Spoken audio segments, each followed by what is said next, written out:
मुख्यमंत्री श्रीयुक्त मोहन चरण माझी को चिठी लिखिले बीजेपुर कृषक संगठन। चाषी माने विभिन्न समस्या नहीं गति करुछन।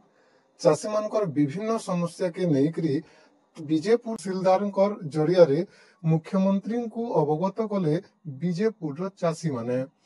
बीजेपुर चाषी संगठन दाबी गुड़िक रही 300 यूनिट विद्युत बिल छाड़, एफएक्यू कटनी छटनी को बंद करवा, चाषी मानू बस्ता एवं सुतुली प्रदान करवा, किछि चाषी टोकन जमी तुलन में कम अच्छी तेणु से पुनः सर्वे करा जाय उपयुक्त टोकन प्रदान करवा।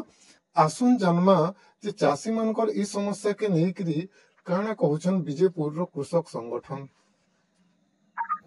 आपनकर परिचय दोनाया।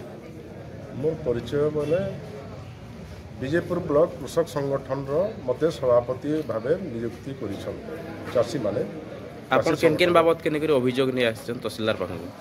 हम चाषी संबंध रे चाष संबंध जन गोटे अनेक प्रॉब्लम हमको आसबार पड़ुछे। तो से भितर रिसेंटली एबे आसुचे हमर धान जन बिकबाटा हमरटा 3100 टंका तो हमर सरकार कहिजन क्विंटाल प्रति। एफएक्यू मानर जन गोटे आम हेले से कनमु बोलछन। एफएक्यू मानर अवस्था काणे आम एतकी बेल जाक भल कर नहीं जान पारबार गोटे मेसीन टी आनिजन से माने जेनटा गोटे करा होचे से जगह रे 40 केजी गोटे ठाने टेस्ट करा हितला सेटा 40 केजी रे 5 केजी धान रिजेक्ट हेचे बोली करी कहउछन। तो ई प्रकार जदी हला माने 40 गोटे क्विंटल रे हमटा 12.5 केजी सरुचे सब नष्ट होइछे। तो हमर 3100 दबाटा तो भल है कि एतकी नष्ट है आम बहुत खराब है आमको। और अनेक कथा मेरे अच्छे इधर आम स्थानित कर 8टा 9टा आम स्थानित कर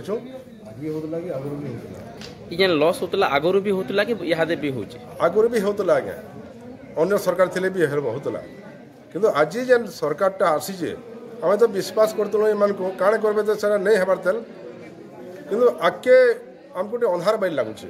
ई बाबत के आपण जन तहसीलदार को जणा तहसीलदार सर काना कहले तहसीलदार सर पहले हम पठेले बोले तहसीलदार द्वारा तो किसी नहीं पारे से पठाबार लोगन ऊपर के से पठामी बोले कलेक्टर संगे पठाबे कलेक्टर आम तो चीफ मिनिस्टर ये कहिछु आके जदी हिसाब जारी रहबा लाके काना आपण आके जदी जारी रहबा बोले काना होबा तो हम जानि नहीं पारबा ए पर्यंत हम आशंका करी करा होचे आके किछि असुविधाटा हेबा बोली।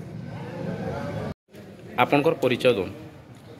आज्ञा मोर ना पंकज बाग बीजेपुर ब्लॉक रो जने सामाजिक कार्यकर्ता है। आज जेन आपण जेन तहसील ऑफिस के जेन आसीछन किन बाबत के नेकरी आपण अभियोग करि आसीछन।